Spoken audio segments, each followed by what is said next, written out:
In an age before antibiotics, when infant mortality soared and the Civil War raged, death was a constant presence in the United States, and one prominent part of the process of memorializing the dead was taking a postmortem photo.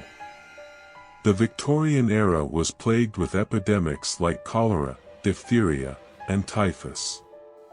Many people died, and the majority of deaths were children. That's why families were eager to have one token of remembrance of their kin after they took their last breath. The people were posed to resemble their likeness before death so the families would be at peace. Recalling the people we love just as they were is beautiful, but that isn't always the case. Sometimes, secrets about people after their death reveal things you can't imagine. In all these photos of the last moments before death, the people seem happy and, most importantly, alive. A Victorian-era snapshot was the last photo ever taken of a person, so it also had to seem lifelike. Photographers learned how to pose people and children to make the images seem natural. In the last picture of the children, they would pose them to make it seem like they were sleeping. Some photographers added a tint to the image to bring color to the subject's cheeks. All these photos were taken at home so the subject's hair and clothes could be styled. These creative images helped ease the grief of many families during the time. People still create art to express their struggle with death. This provides an outlet for emotions and acceptance. Postmortem photography evolved out of posthumous portraiture, a mode of painting in which wealthy Europeans, and eventually Americans, memorialized dead family members by depicting them alongside a slew of symbols, colors, and gestures associated with death.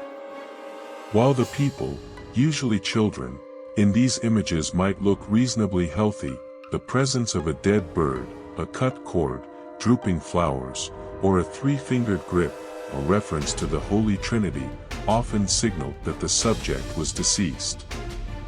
These types of images, popular in the 18th and early 19th centuries, served as cherished reminders of loved ones long gone. Photographing the dead, however, was a tricky business, and required careful manipulation of the body, props, and equipment, either at the photographer's studio or at the home of the deceased.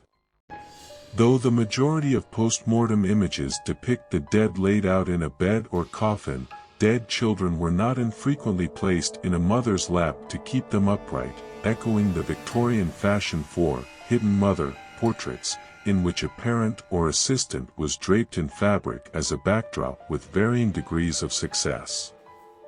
Adults were also most frequently shown in coffins, but occasionally photographed in chairs, sometimes holding a book or other props. After the photo session, photographers manipulated the negative, too, to make the dead person's stare look less blank, or sometimes to paint pupils over closed eyelids.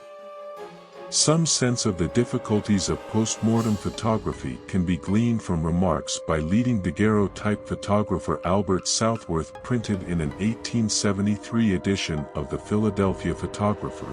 If a person has died, and the friends are afraid that there will be a liquid ejected from the mouth, you can carefully turn them over just as though they were under the operation of an emetic. You can do that in less than a single minute, and every single thing will pass out, and you can wipe out the mouth and wash off the face, and handle them just as well as if they were well persons. Postmortem photography more or less ended as a common practice by the 1930s in the United States, as social mores shifted away from prolonged public mourning, death became medicalized, and infant mortality rates improved. But postmortems never truly ever ended. Today, several companies specialize in taking photos of stillborn infants or newborns, and the practice of postmortem photography continues as a regular event in other parts of the world.